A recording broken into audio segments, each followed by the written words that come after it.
Friends, माझ्या चॅनलमध्ये मी तुम्हा सर्वांचे मनापासून स्वागत करते. तर मागचा व्लॉग जो मी केला होता तो वलेरीच्या बड्डेच्या शॉपिंगचा होता. तर तिची बड्डेची शॉपिंग जी होती ती फायनली झाली आहे आणि त्यानंतर तिचा बड्डे एकदम छान झाला. म्हणजे तिला जसा हवा होता तसाच झाला. म्हणजे तिला सरप्राईज दिलं होतं मी. तर त्याबद्दल मी तुम्हाला नंतर म्हणजे सांगेलच.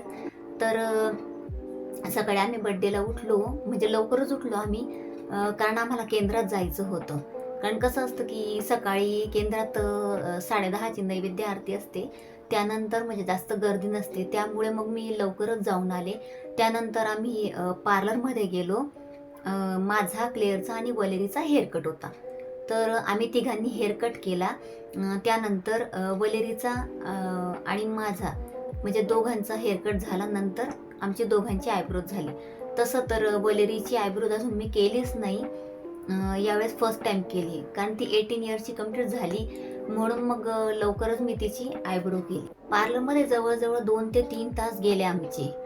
त्यानंतर मी घरी आले. घरी आल्यानंतर मग माझी स्वयंपाकाची थोडीफार तयारी झाली होती. आमच्या मॅडमांना रसमलाई, त्यानंतर पुरणपोळी तर जाम आवडते.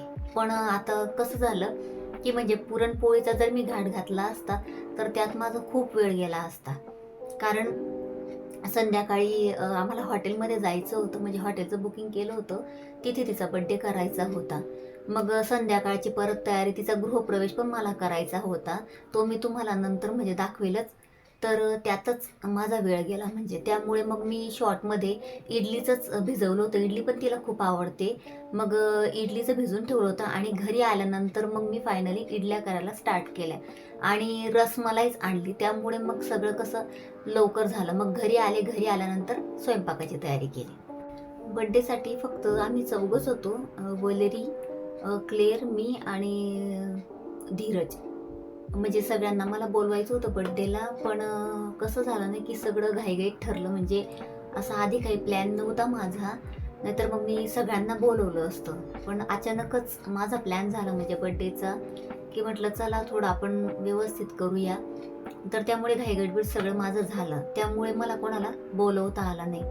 आणि त्यानंतर हॉटेलमध्ये म्हणजे फक्त हॉटेलमध्ये मी रूम घेतलेला होता.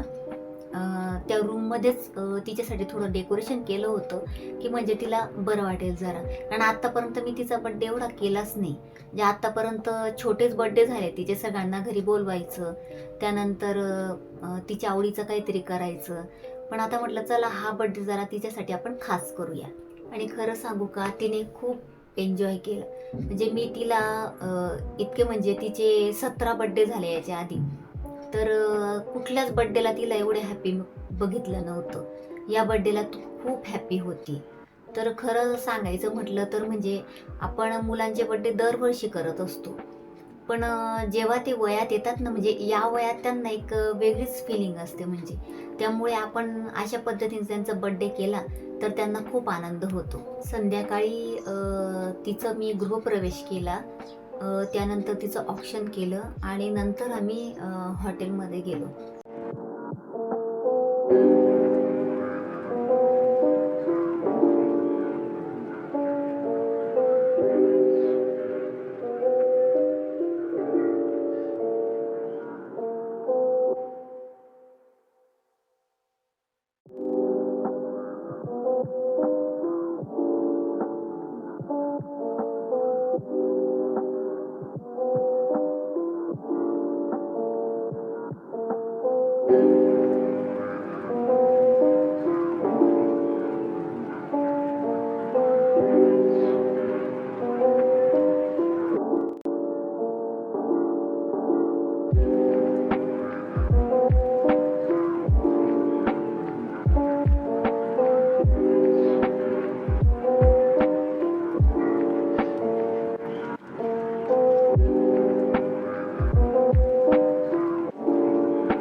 हॉटेलमध्ये गेल्यानंतर म्हणजे मला काय झालं ना, की म्हणजे तिचा बर्थडे ती एन्जॉय करत होती आणि तिच्यासोबत मीही एन्जॉय करत होते.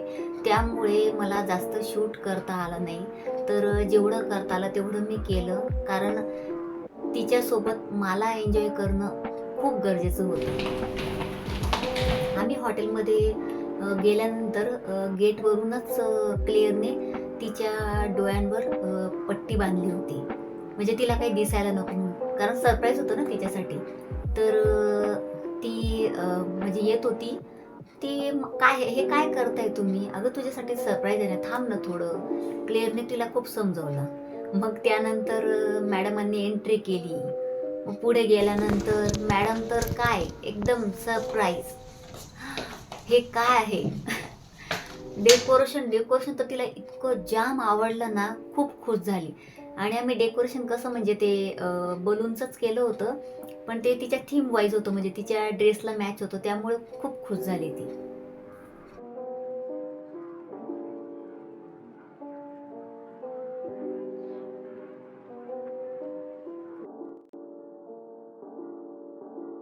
आणि मध्ये गेल्यानंतर काय मॅडमांनी फोटोशूट त्यानंतर व्हिडिओज त्यातच किती टाईमपास झाला. त्यामुळे मला असं झालं ना, की मला काहीच म्हणजे काही जास्त शूटच करता आला नाही. त्यांची एन्जॉयमेंट मी फक्त बघतच राहिले.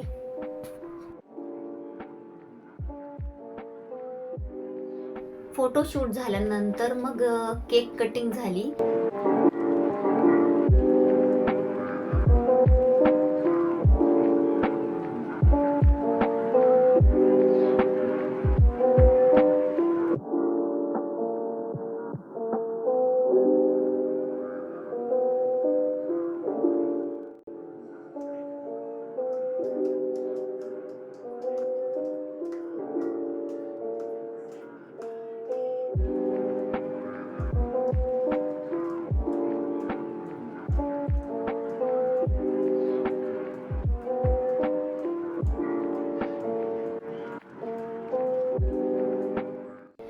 केक कटिंग झाल्यानंतर मग तिचा एक गेम आहे आवडीचा.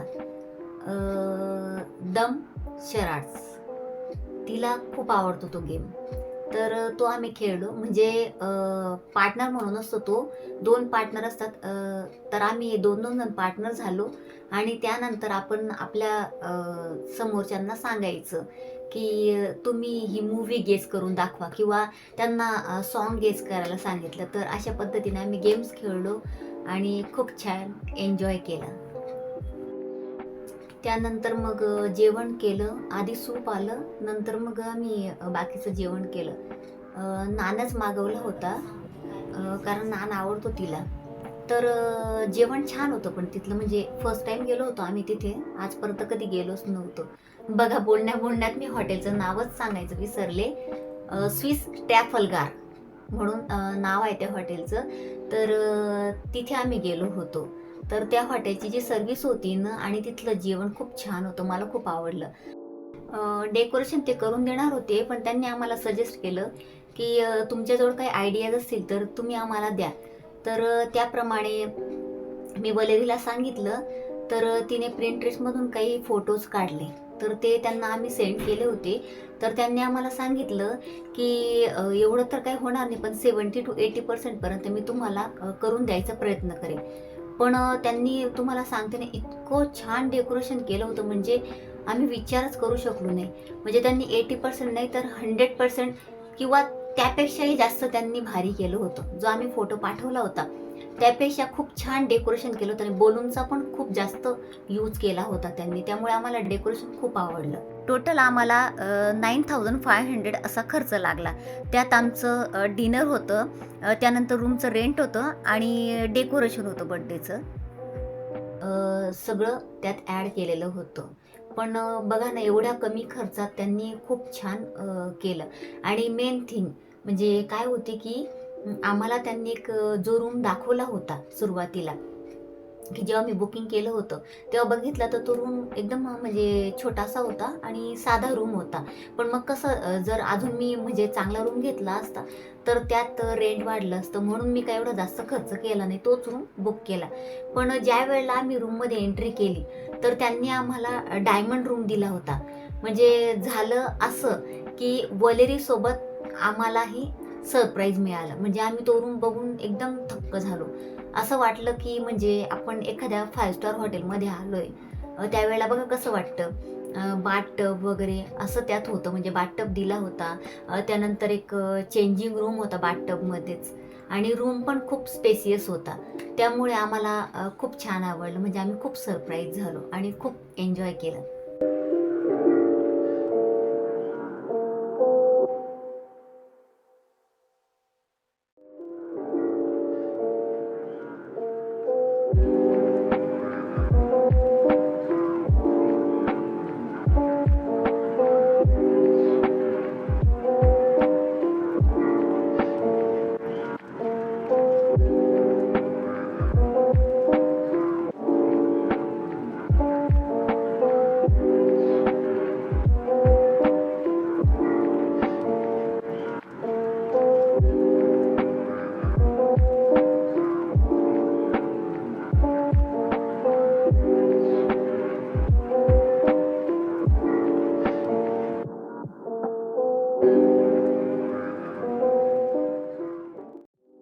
तर अशा पद्धतीने माझ्या मुलीचा बड्डे आज सेलिब्रेट झाला आहे.